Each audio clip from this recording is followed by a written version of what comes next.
Hello farmers இன்னைக்கு வீடியோவில் எதை பற்றி போகிறோம்னா மல்லிகை செடிக்கு பூச்சிக்கொல்லி ஸ்ப்ரே பண்ணுறத பற்றி தான் பார்க்க போகிறோம். அதாவது நம்ம மல்லிகை செடிக்கு புழுக்களுக்கான பூச்சிக்கொல்லிகள் கூடவே சார்ந்த பூச்சிகளுக்கான பூச்சிக்கொல்லியாக என்னென்ன பூச்சிக்கொல்லிகளை பயன்படுத்தலாம், அண்ட் இந்த புழுக்கள் பூச்சிகளுக்கு நம்ம பயன்படுத்தக்கூடிய மருந்துகளோட அளவுகள் என்ன அப்படிங்கிறத பற்றி தான் தெளிவாக சொல்ல போகிறோம். என்னென்ன மருந்துகள் அப்படிங்கிறத பற்றி பார்க்குறதுக்கு முன்னாடி நம்மளோட வீடியோ கீழே ஹைப் அப்படிங்கிற ஒரு ஆப்ஷன் இருக்கும். ஸோ இந்த ஹைப் பண்ணி விடுறது மூலயமா இந்த வீடியோ வந்து நிறைய பேருக்கு சஜஷனில் போய் காட்டும். ஸோ உங்களால் ஹைப் பண்ண முடிஞ்சதுன்னா நீங்கள் வந்து ஹைப் பண்ணி விடுங்க. அண்ட் நெக்ஸ்ட்டு நம்மளோட வீடியோவுக்கு கீழே ப்ராடக்ட் வந்து ஆட் பண்ணி வச்சுருந்துருப்போம். என்னென்ன ப்ராடக்ட் அப்படின்னா ப்ரன்னிங் டூலும் வீடிங் டூலும் ஆட் பண்ணியிருந்திருப்போம். அதாவது களை எடுக்கக்கூடிய கருவியும் கவாத்து செய்யக்கூடிய கருவியும் நம்ம வந்து ஆட் பண்ணியிருந்திருப்போம். ஸோ உங்களுக்கு தேவைப்படும் பட்சத்தில் நீங்கள் வந்து வாங்கிக்கலாம்.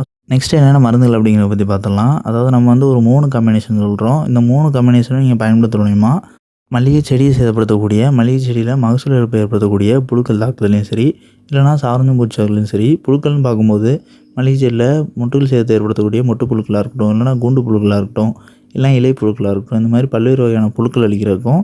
அண்ட் சார்ந்த பூச்சிகள்னு பார்க்கும்போது வால்பெண்களாக இருக்கட்டும், இல்லை வெள்ளை ஈக்களாக இருக்கட்டும், இல்லை அஸ்வினி பூச்சிகளாக இருக்கட்டும், இந்த மாதிரியான சார்ந்த பூச்சிகளையும் புழுக்களையும் நம்ம வந்து சுலபமாக கட்டுப்படுத்திடலாம். ஃபஸ்ட்டு காம்பினேஷன் என்ன அப்படின்னு பார்க்கும்போது குளோரன்ட்ரைனில்ப்ரோல் 18.5% எஸ்சி ஃபார்மெட்டில் இருக்கக்கூடிய கோரஜன் அப்படிங்கிற பூச்சிக்கொல்லி தான். இது ஒரு லிட்டர் தண்ணிக்கு 0.4 ml அப்படிங்கிற விதத்துலையும், இது கூடவே எமண்டின் மென்சாய்ட் 5% எஸ்சி ஃபார்மெட்டில் இருக்கக்கூடிய EM1 அப்படிங்கிற இந்த பூச்சிக்கொல்லி இது ஒரு லிட்டர் தண்ணிக்கு 0.5 கிராம் அப்படிங்கிற விதத்துலையும், இது கூடவே டைமதாக்சம் 25% WG ஃபார்மெட்டில் இருக்கக்கூடிய அரைவா அப்படிங்கிற பூச்சிக்கொல்லியை ஒரு லிட்டர் தண்ணிக்கு 0.5 கிராம் அப்படிங்கிற விதத்தில் நீங்கள் பயன்படுத்த மூலமா மல்லிகைச்செடியில் ஏற்படக்கூடிய புழுக்கள் தாக்குதலையும் சார்ந்த பூச்சிகளையும் நீங்கள் சுலபமாக கட்டுப்படுத்திடலாம்.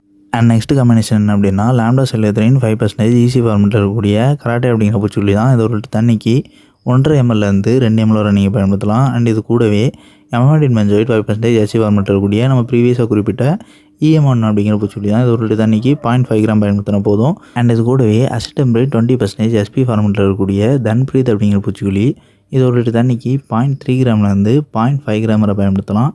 அண்ட் இந்த காம்பினேஷனில் பயன்படுத்த மூலயமா சார்ந்த பூச்சிகளையும் புழுக்களையுமே முழுவதுமாக கட்டுப்படுத்தலாம். அண்ட் 3வது காம்பினேஷனை பற்றி பார்க்குறதுக்கு முன்னாடி இந்த 2 காம்பினேஷனை வந்து நீங்கள் ரிப்பீட்டடாக மல்லிகை செடிக்கு ரொட்டேஷனில் பயன்படுத்துகிற மூலயமா புழுக்கள் பூச்சிகளை வந்து 100% கட்டுப்படுத்திடலாம். அதாவது ஒரு காம்பினேஷன் ஸ்ப்ரே பண்ணதுலேருந்து ஒரு 5வது நாளோ இல்லைனா 6வது நாளோ அடுத்த காம்பினேஷனை ஸ்ப்ரே பண்ணோம். ஸோ திருப்பி அதுலேருந்து 5வது நாளோ 6வது நாளோ நம்ம ஃபஸ்ட்டு குறிப்பிட்டிருந்த காம்பினேஷன் ஸ்ப்ரே பண்ணோம். ஸோ இப்படியே பயன்படுத்துகிற வர புழுக்கள் பூச்சிகளை வந்து 100% கட்டுப்படுத்திடலாம். அண்ட் ஒருவேளை இந்த 2 காம்பினேஷனை தொடர்ச்சி பயன்படுத்தும் போது உங்களோட மல்லிகை செடியில் புழு தாக்குதலோ இல்லைனா சாரஞ்சம் பூச்சி தாக்குதலோ அழியாமல் அதிகரிக்கிறது போல் தென்படுது அப்படின்னா அப்போது உங்களோட பயிர்களில் புழுக்களும் பூச்சிகளும் ரெசிஸ்டண்ட் ஆகிடுச்சுன்னு அர்த்தம். ஸோ அதை அழிக்கிறதுக்கு நம்ம வந்து 3வது சொல்கிற காம்பினேஷன் நீங்கள் ஒரு முறை ஸ்ப்ரே பண்ணாலே போதும். அது என்ன காம்பினேஷன் அப்படின்னா ஸ்பைனோசாட் 45% எஸ்சி ஃபார்மெட்டில் இருக்கக்கூடிய காட்டியாயினி பிராண்டை சேர்ந்த ஸ்பைனோ 45 அப்படிங்கிற பூச்சிக்கொல்லி தான்.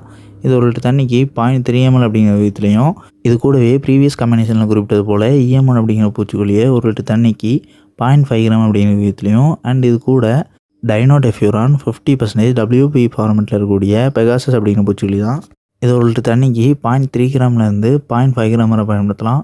ஸோ நம்ம குறிப்பிட்டிருக்கக்கூடிய இந்த 3வது காம்பினேஷன் வந்து நீங்கள் எப்போ ரெசிஸ்டண்ட் ஏற்படுதோ அப்போ பயன்படுத்தினா போதும்.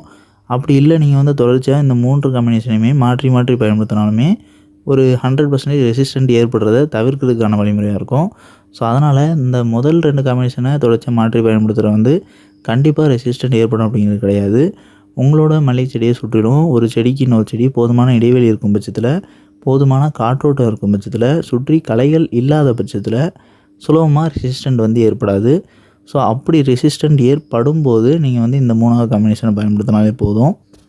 அண்ட் இந்த வீடியோவில் டவுட் இருந்துச்சுன்னா கமெண்ட் பண்ணுங்கள். அண்ட் நம்மளோட செகண்டரி சேனலான அக்ரிகோ ஷார்ட் சேனலில் இந்த வீடியோட கொலாபரேட் பண்ணிக்கிறோம். ஸோ இந்த வீடியோ பப்ளிஷ் ஆகக்கூடிய சேனல் ப்ரொஃபைலை நீங்கள் கிளிக் பண்ண அப்படின்னா அதில் 2 சேனல் ப்ரொஃபைல் காட்டும். ஸோ அதில் அக்ரிகோ ஷார்ட் சேனலை மறக்காமல் சப்ஸ்கிரைப் பண்ணிங்க.